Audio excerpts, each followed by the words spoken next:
Today I want to answer one question. What is the best 4-layer Victorinox? If you didn't know, there are actually 7 of them, and we're going to go through each one and what are the pluses and minuses and who they might be for. Let's go ahead and get started. Before we get started, let me say this. Context is everything, and not all of these are going to be great for you particularly, and ones that I might not like, you might find perfect for your particular needs. We're just going to talk about each one of these tools and the advantages and disadvantages of each, starting with the most popular tool on the table by far, the Huntsman. So the Huntsman is a 4-layer Victorinox. It has over 15,000 ratings with 4.9 stars on Amazon, but it's been around for 50 years. It's been around for a really long time.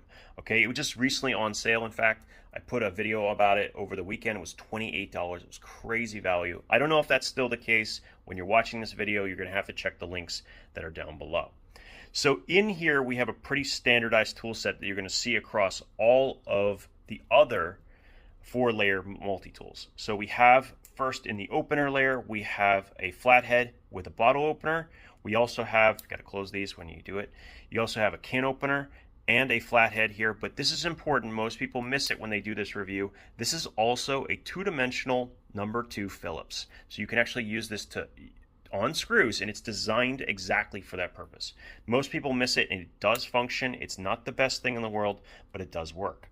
Now the next thing right next to it, and this is going to end up being very important, we have what I would consider the best multi-tool scissors in the world. Now I've tested a lot of scissors on multi-tools. The Surge, off-brand models, the Wave scissors. I've tested all of the scissors, and no scissor is as versatile as the 91mm scissor. Because not only does it have a long cutting edge, it has excellent cutting geometry. It holds up very well in that it's properly heat treated. It has replaceable springs. And most importantly, unlike many other scissors, it has a precision tip capable of snipping at the very, very end, meaning it's going to be very good for hygiene related tasks. 2 things that are primarily used with scissors are snipping pieces of flesh, right? So you're not actually cut, because you can't really cut with a knife on the surface, or working with thread and that kind of thing, where the tip is once again a necessary, useful tool. So that is in many ways why this is better. Even though something like the Surge might be a little bit more robust, might cut thicker, wires, ties and that kind of thing, this is a better tool for its purpose. Most of the time you're going to find that if you have a tool with pliers, you can actually use the pliers to twist off a wire tie. So the scissors on the Victorinox, the 91mm, are the best scissors in the world for multi-tools. There has been not a single exception, and I have tried every single one of them so far that has come out. And I'm not kidding. I have hundreds of multi-tools, and literally this is the best one, bar none. I mean, you could argue that the slightly bigger Victorinox one, but I think it's actually the same blade length. I don't think there's any difference between the two, but it's going to be a Victorinox. I guarantee the best scissor will be a Victorinox. Okay, so moving on. We're going to go with the blade layer. So this is also going to be a constant among all of the tools on the table. There's going to be 2 blades, starting with a small blade right here, which is good for fine carving, and then you also have the larger blade. Now this is sub 3 inches, meaning it's going to be legal anywhere in Europe and most of the rest of the world, and that is the beautiful thing about Victorinox and why everyone needs one, is it is a non-threatening, very familiar thing. And so people just treat Victorinox Swiss Army knives completely different than they do many of the knives that I've shown on my channel. You definitely get a different perception, and I think that that can be a huge advantage, because at the end of the day, this is a very good tool. Okay, so the last tool on the front we have is going to be the saw. Now there's so many cool things you can do with this particular saw. It's another one of the saws that I think are probably the best in the multi-tool world, because not only are the teeth really good at both push and pull, they are consistent, and there pretty much is no other saw that outperforms it. But there's a secondary reason. Noticing that taper, you can actually use this to make even bigger holes after making one with the reamer on the back. So this can actually create very deep cutouts into wood. So for bushcraft related tasks, this is one of the best saws that exists. I think the only one that might be able to beat it is on the Leatherman Mutt, but I think that one has since been discontinued. Okay, so the back tools. And we're only really going to go through this model because everything is just a variant of this. So in the back tools we have, which are also really standard, we have a reamer awl. So the awl is right there with the hole that allows you to actually punch holes and sew with it. And then of course we have the reamer, which is for drilling holes. And that's really what I use it for the most. And it does come up. I do actually need that tool from time to time. So the other thing that's on the back, and not to be discounted, is the parcel hook. Now you would think something so outdated, why is it still on there?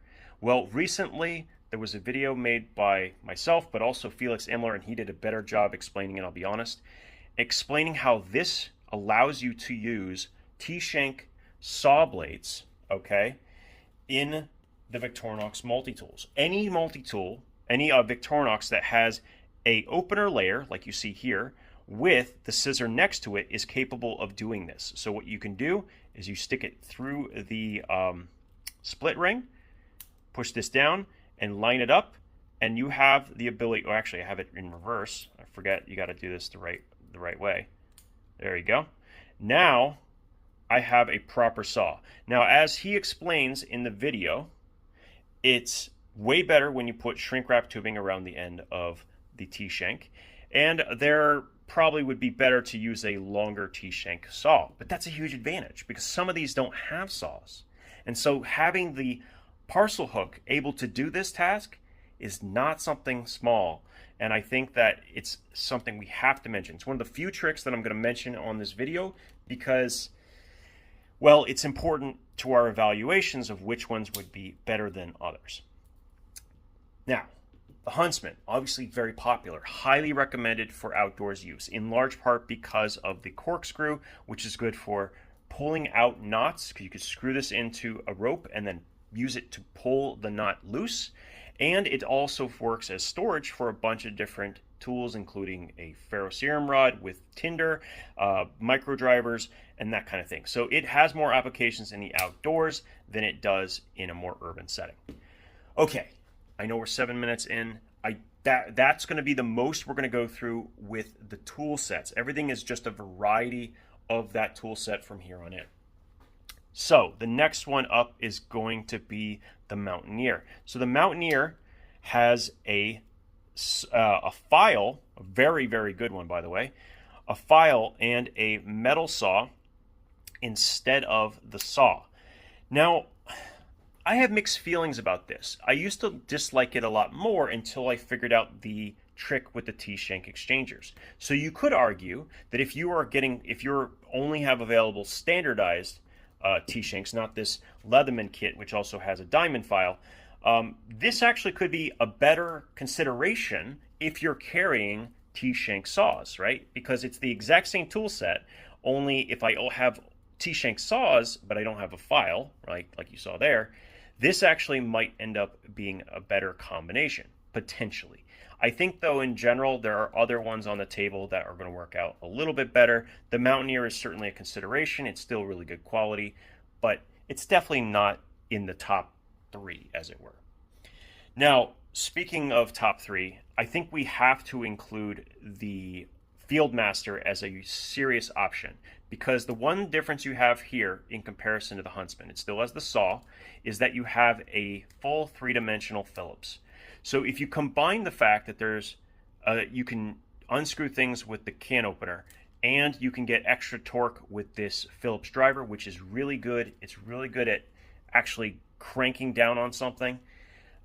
I think that this is actually a very practical tool. It's actually one of my favorites, and I've now added plus scales to mine as well. And that brings up another thing.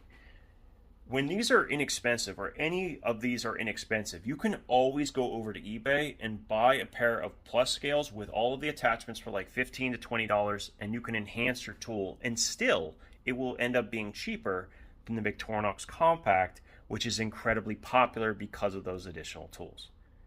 Just don't miss out on that. Just don't go with the compact just because it has the pen slot and all of the other attachments. You can get the same thing in any color you want. You can buy any color scales, all on eBay, like I did with these. So I have my green scales with the plus scales on a Fieldmaster. It's awesome. As an EDC tool, fantastic. I even put a pocket clip on it so you can use it as a key dangler, and it works great. Great tool, definitely a good consideration, definitely in one of the best of the 4-layer tools. The question is, do you want the Phillips? That's what you got to answer. Now, I don't carry the Fieldmaster that much, in large part because I think that the Deluxe Tinker might be a little bit better, for the same reasons that we talked about with the parcel hook and being able to use T-shanks. So this doesn't have either the saw or the file. Instead, it has a pair of pliers. Do not underestimate the strength of these pliers. Because they are forged versus cast, they will actually hold up quite a bit better than you think. And really what it comes down to is that this is going to provide additional leverage that you wouldn't be able to get with your, by pinching something. And they're really, really precise. So you definitely can use them for a whole bunch of different things. And honestly, I've been able to use it for more than I probably should have. They do have small cutters right here, as you can see. They're not for very large things. You could probably clip some paper clips, but I really like this tool. And for a while, this was only $40. Combined with the ability to use the parcel hook with the T-shank holders, which gives you both the saw and the file, in many ways, this might be the most complete of all the kits if you're combining the two. And so for that reason, I think you should seriously consider the Deluxe Tinker before you get any of these others, because you can get both the saw and the file separately. And maybe you don't need them in an urban environment, but being able to combine the two when you need it is a really cool thing. So this can end up in your pocket. You can put it in a wallet. You can do all kinds of stuff. But it allows you to actually use this for more than it was originally designed, which I think is fantastic. So for the next 3, it's going to be a little bit different, starting with the Explorer. Now the big difference is what you see on the front.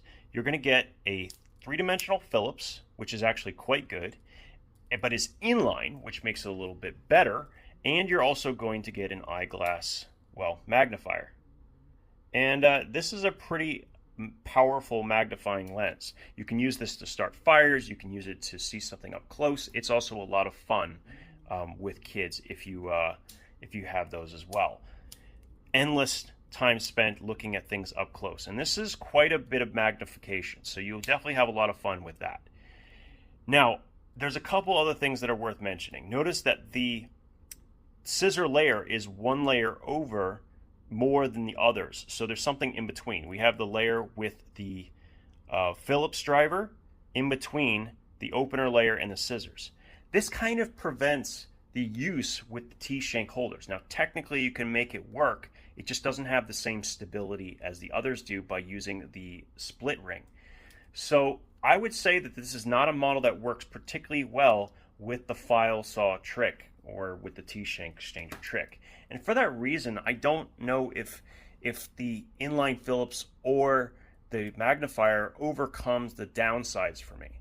The other thing about this tool is it tends to be one of the most expensive of the bunch. Now, recently, I think I posted a couple of months ago, this was under $40, and that was a really unusual situation. And I don't think you shouldn't get one if you collect them. However, I think you have to know yourself. Are you going to use these tools, especially the Phillips and the magnifier? If the answer is yes, especially if it's the magnifier, this is an excellent tool. I mean, as are all of the Victorinox Swiss Army knives. So definitely worth considering, but just know that it's not going to work very well with the T-shanks, and because of that, it kind of misses out on some versatility. Now, the last 2 are both fishing tools. So there's 2 different models. One, let's start with this one. One is has a plier and the scaler tool, and the other one has scissors with the scaling tool. Now this one makes quite a bit more sense to me than the one with the pliers. As much as the pliers are nice, you miss out on a lot of functionality by not having the access to the T-shank holders, right? So you can still get the saw, you can still get the file using this, and then you have this for both pulling out hooks, but also for scaling fish. So I think if you're going to get one specifically for fishing, it's better to get a dedicated pair of pliers and maybe get this and put it on a zinger for use in pulling out the hooks and then cleaning the fish when needed. Although I will freely admit, there has never been a time where I have reached for this tool, because if you've ever tried to clean a Swiss Army knife, you probably know that it's a pain in the ass. And yeah, it's just not worth it. I'd rather use an actual scaling tool that I can then throw in the wash versus something that's built into a Swiss Army knife, which has all of these grooves where all the scales can kind of get stuck in and they are greasy and I don't know. If you've ever done it, trust me, you don't want to do it from a Swiss Army knife. So I would say, realistically speaking, neither one of these meets my preference. I would much rather have the Deluxe Tinker in a fishing situation because I have the scissors and I have the pliers. And if I need a scaling tool or an extracting tool, I usually have that in my fishing kit. Like, I usually have a dedicated extractor, because when I do need an extracting tool, and I've had it happen to me before, where a fish swallows a hook, one of two things are going to happen. I'm either going to cut the line, which will allow them to digest the hook entirely, right? Or I'm going to use a specialized tool so that I don't kill the fish. And trust me, it's traumatic when you do that and you're a catch and release fisherman and you kill a fish because, you know, you traumatize them pulling out the hook. I don't play that game. I'd rather just cut the hook and let it go. So I don't know if that's as important. And if it's on the surface and you just need more twist, the pliers work great. Like if I just need to grab the hook and twist it, the pliers might allow me to do that without sending the hook into my hand, which I've also done because I wasn't paying attention. Needless to say, I think the Deluxe Tinker is a little bit better. Which, all of that, right? There's a lot of stuff we've just talked about here, which leads me down to one of three different tools. If you're going to pick a 4-layer tool, I recommend picking either the Huntsman, the Fieldmaster, or the Deluxe Tinker. There is some argument for the Explorer. However, you have to know that the functionality of that Phillips and the eyeglass lens are going to give you a lot of use. If otherwise, you're probably better off going with something else. But here's the thing. The Huntsman. The Huntsman, in my opinion, is just a strictly worse Ranger. So the Ranger has the file in addition to the saw, and on top of it, it has 2 additional back tools, including a chisel and a small flathead. So you get 3 additional tools for a single layer. It's barely any different in dimension, and it's not actually that different in weight either. So in every situation that I can think of, I would rather have the Ranger instead of the Huntsman. Unless, of course, it's $28, which is crazy. And this is usually really expensive, like $60. So there is a cost problem, I will freely admit. The ones I use the most are actually going to be either the Fieldmaster or the Deluxe Tinker. And the Ranger is usually what ends up replacing the Huntsman in pretty much every kit that I have, just because it has a little bit more than what it already has. I hope that this was a little helpful to you, at least in picking which one to go with. And now that you know that the T-shank trick works, it makes picking one of these other tools, especially the Deluxe Tinker, which has neither the saw or a file, a little bit easier. So I will put a link to the Surge kit, which has a diamond file as well as a saw, and I'll put a link to all of these tools. But in my opinion, if you pick any of these 3, which is the Huntsman, Fieldmaster, or Deluxe Tinker, I think you're going to get the most use out of it. If you have a little bit more money, maybe you get the Ranger over the Huntsman. And then if you really are determined to have the inline Phillips, you always have the Explorer. But generally speaking, these are the best 3, in my opinion. You let me know. Do you agree or disagree? What is your favorite version of a 4-layer Victorinox? As always, guys, thank you so much for your time. and we'll talk again soon.